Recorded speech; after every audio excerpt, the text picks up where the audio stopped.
I promise to protect your daughter for the rest of my life. I suddenly stopped when I heard that shyly declared voice. After all, it was the voice of my husband. I turned around slowly, not believing what I just heard, to see my husband and my best friend standing there, arms around each other, looking happily at each other. I stood there, dumbfounded, as a joyous atmosphere enveloped the area in front of me. Snapping back to reality, I forced a smile on my face, pushed through the crowd, and made my way to the front. Reaching in front of my husband and best friend, I ignored their shocked expressions and walked up to the stage. They just stared at me, unable to say a word, holding on to each other protectively. I smiled at them, and with a gesture, silenced the murmuring crowd. Then, grabbing the microphone from my husband, I took a deep breath and introduced myself. I am the wife who wasn't promised protection. My name is Hannah Peterson, a 26-year-old housewife. My family runs an upscale sushi restaurant, and even after my marriage, I have been helping out there. I've had a close friend since high school. Her name is Melissa Roberts. She's someone I'd call a best friend. Melissa is flashy but always cheerful, caring, and kind-hearted. She's been the same way with me, and when we first became classmates in high school, she reached out seeing how nervous I was. From there, our bond grew, and now we can share anything and everything with each other. After high school, Melissa and I went to the same university and remained close. During a fun time in a university club, we met Michael. Michael was a senior and the leader of our club. He was kind, sincere, and dependable. I was drawn to him. Melissa quickly noticed my feelings and became my confidant about Michael. By the time Michael graduated, Melissa encouraged me to confess my feelings to him. I wasn't exactly keen, but with Melissa's strong support, I decided to give it a shot. It worked out. Michael and I began dating and got married right after I graduated from university. However, based on my preference, we didn't have a formal ceremony. We just registered our marriage after introducing each other to our respective parents. So, Michael and I started our life together in a new apartment. My parents did suggest buying a house, but Michael promised to build one in the future, which satisfied them. Our initial married life seemed smooth. Michael worked hard, saved for our future, and was always kind to me. One day, I made a proposition to him. One rare evening when Michael got home early, we were enjoying our time together on the living room couch. During a lull in our conversation, I told him I wanted children. Really? I see. Well, I'll work even harder then. Though Michael's response was a bit off, I understood that raising a child required funds. Though my parents could easily help us financially, Michael seemed reluctant to accept such assistance. When we moved into our new place, I had asked him why he declined my parents' help. He said he wanted to fend for ourselves and manage our own life. I admired Michael for his principles. Similarly, when it comes to our future child, he wants to raise it with our own resources. I was moved by Michael's dedication and didn't push further. However, there were certain incidents that made me doubt Michael's commitment. About 2 years after our marriage, when I brought up the topic of having children again, Michael said, "It's about time, right?" Got it. I'll start learning about child rearing. His cheerful response left me speechless. I began to wonder if he was subtly refusing my wish. And lately, Michael has been coming home late from work. Initially, this wasn't the case, but ever since he mentioned learning about child rearing, his late nights have increased. Michael had started working before me and had already secured a job. Thus, it was only natural that he would gradually climb the corporate ladder and become busier. But ever since I brought up the subject of children, he began coming home past midnight and sometimes didn't return at all, citing sudden after-work drinking sessions. No matter how I looked at it, it seemed suspicious. When he came home late, I tried my best to make things comfortable for him, but he began to react in a distant manner, almost like he was trying to avoid me. Moreover, Michael began doing things that were unlike him. Lately, he started visiting my family's sushi restaurant after work or drinking sessions. While I was pleased with this, when he cheerfully suggested, "Isn't it hard cooking every day? From now on, I can just eat at your place," I was almost taken aback enough to drop the plate I was holding. Such incidents continued, and I decided to closely observe Michael's actions. His behavior at home, his relaxation time, and I hate to admit it, but any signs that he might be cheating on me. However, Michael showed no such signs, and maybe he realized I was watching him, as he began to spend even less time at home. Nights where he didn't come home at all, or came home only after I had fallen asleep, became frequent. One day, during a time when such behavior had become the norm, Michael returned home for dinner. "What happened? It's rare for you to be home at this hour." Without thinking, I blurted out my thoughts. I immediately regretted it, but Michael, seemingly unfazed, responded casually. "Yeah, I was supposed to be late at work today, but I have a sudden business trip tomorrow. I need to prepare right now." Saying that, he quickly fetched a large suitcase from his room and began hurriedly packing. He kept asking where certain things were, and I found myself flustered and inadvertently helping him pack.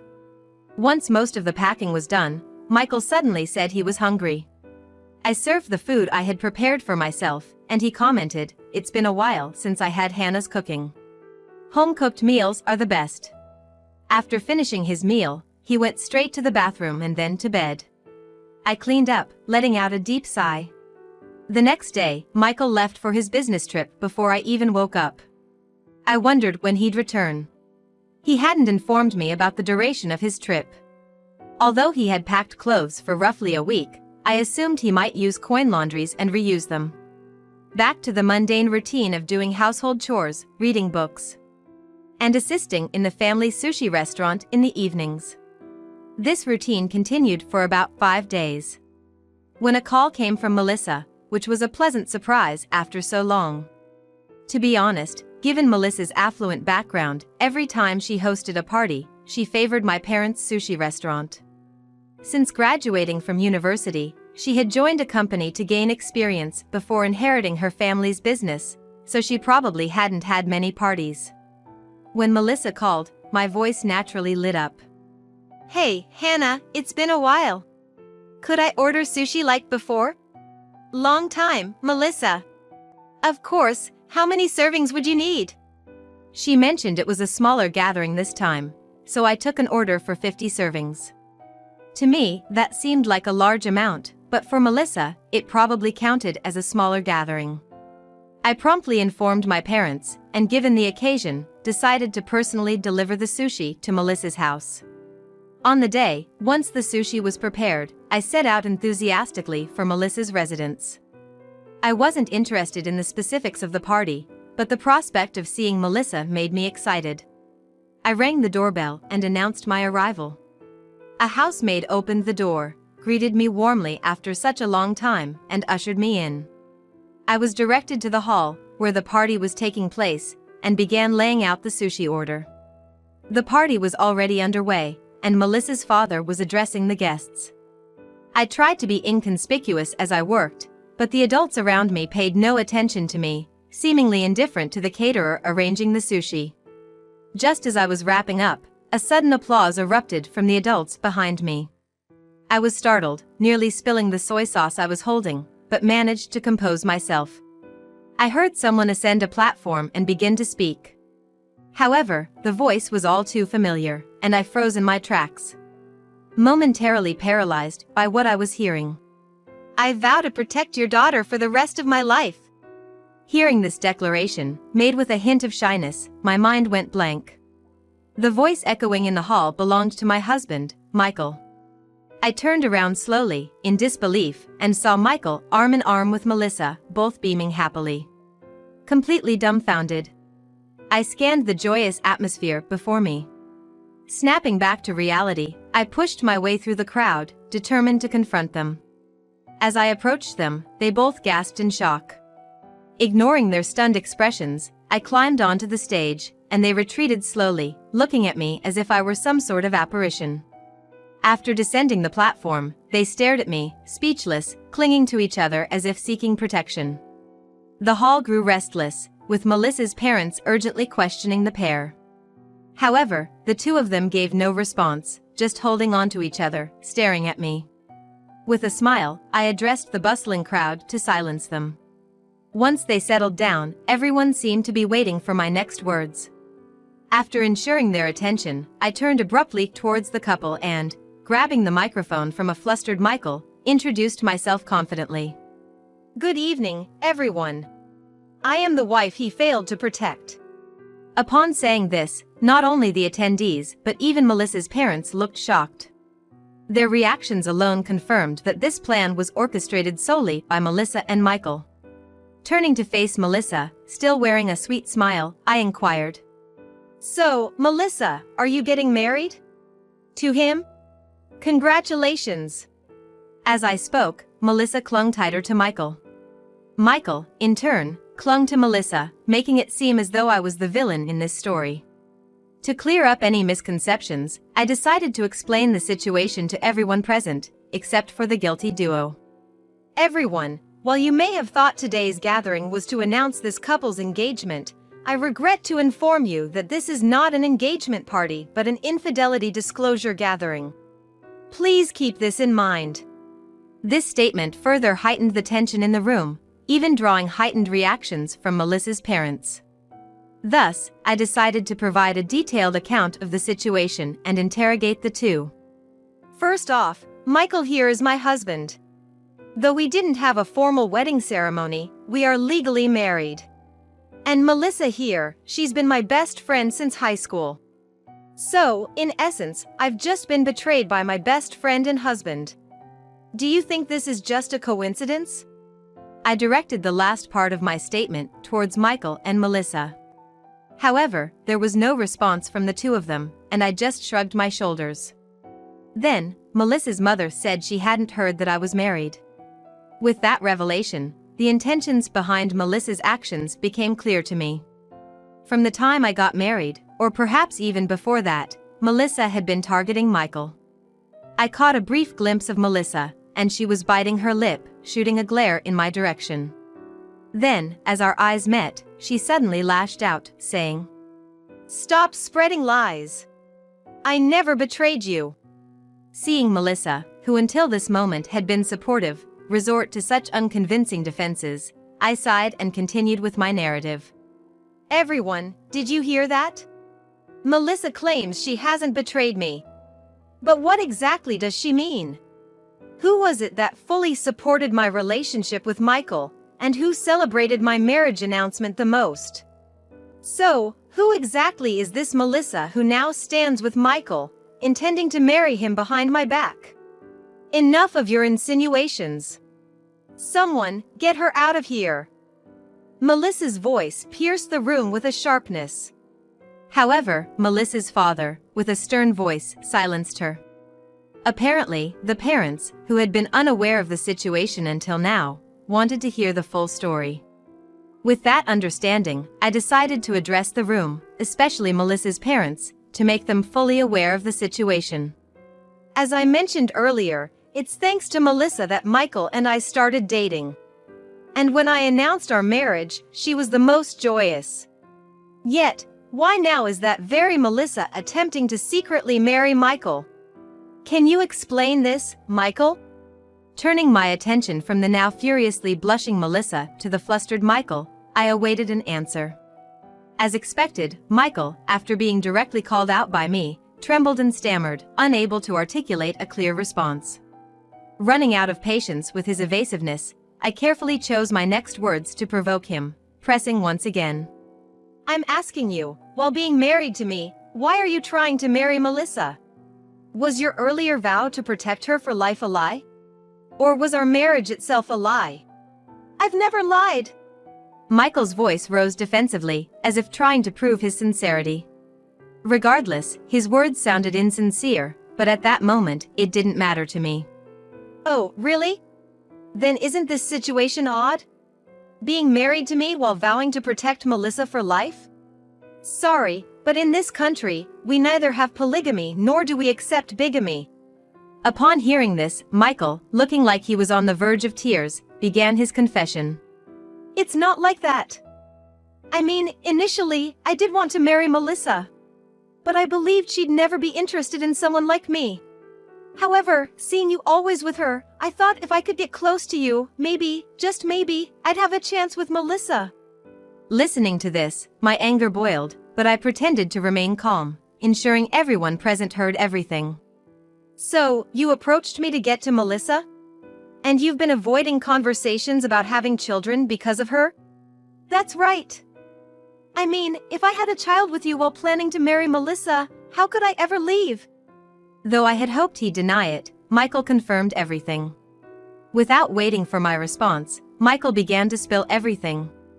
As if revealing everything might lead me to forgive him. Plus, your family owns a high-end sushi restaurant. Your parents are generous, and I thought it wouldn't be bad to eat luxurious sushi whenever I wanted. I was on the verge of lashing out when suddenly Melissa began laughing loudly. It's good you have something to offer. Honestly, I didn't even want to order from your place, but Michael insisted. Be thankful. And to clarify, I've never thought of you as my best friend. You were just a useful tool to elevate me. Melissa, revealing her true colors, seemed to have given up on hiding her feelings or perhaps felt empowered by Michael's revelations. It was a long-term plan. Ever since I met Michael in college, I wanted to make him mine. But Michael himself lacked the courage. So, I thought if I used you, Hannah, to get to him, Michael might realize his own worth. And once he did, I believed I could easily discard you. The hall buzzed with whispers and murmurs at Melissa's shocking revelation. Melissa's parents sat there, hands over their mouths, staring at their daughter in disbelief. Amid this, Melissa clung tightly to Michael, glaring at me. Then, Melissa's father stepped forward and apologized to me. Then, turning to the audience, he said, I deeply apologize for the disgraceful behavior my daughter has shown today. I am truly sorry for any discomfort this may have caused you all. And he turned back to me, apologizing once again. Hannah, I'm so sorry. I never imagined our daughter would grow up like this. Given how close you've been to us, I don't even know what to say. I won't ask for your forgiveness, but I hope we can resolve this matter quietly. I understand wanting to defend one's child, but this is too much. If she shows no remorse, I intend to make this a public matter, I responded. Melissa's face turned pale as I spoke. Her mother, from a distance, was in tears, which seemed to drain Melissa even more. Watching her, Michael awkwardly tried to comfort her, making inappropriate gestures, even insinuating raising his hand at me. Observing him, I couldn't help but wonder what I ever saw in him. As Melissa tried to distance herself, it was clear Michael didn't understand. Seeing them bicker, my interest waned, and I decided to settle things once and for all. Well, now that I know about your affair, I'll be seeking compensation from Melissa for the emotional distress she caused. I'll also be demanding compensation and a divorce from Michael. Of course, I'll be expecting a division of assets as well. What? Just because you weren't attractive enough, you blame me? Melissa spat back, clearly irritated. Melissa's parents seemed panicked, recalling my earlier threat to make this public. Michael was muttering about his inability to pay any settlement, but I couldn't care less. The two of them began to whine, and frustrated, I held the microphone tight. Fine, I'll make it public then. Maybe experiencing some backlash will make you reflect on your actions. As I tried to exit the stage, Melissa's parents pleaded desperately. Hannah, we'll handle the compensation. Please don't make this public, we beg you. But seeing their desperate attempts to shield Melissa only reinforced my belief that they were only thinking of themselves. Melissa showed no signs of remorse, and I decided it was time to deal the final blow. You might act confident now, but your affairs will soon be exposed. Melissa's eyes widened in shock, and the entire hall broke into chaos. Stepping back to the microphone, I declared, everyone in our college knows about your escapades. Keeping multiple men on the hook, and being with the most convenient one when it suits you. How many do you think have seen you? The latest was just yesterday. I've been informed you entered a hotel with a man. As I finished, Melissa's father shouted at her. Her mother began crying uncontrollably, while Michael looked utterly lost. The guests were buzzing, and some even started sharing their own testimonies. Seeing the commotion, I decided to slip out. Arriving at my parents' home, I found them closing the shop earlier than usual. When asked why, they mentioned they had opened just for an order from Melissa's family. Thinking it was perfect timing, I helped my parents close up the shop for the day and shared with them what had just transpired.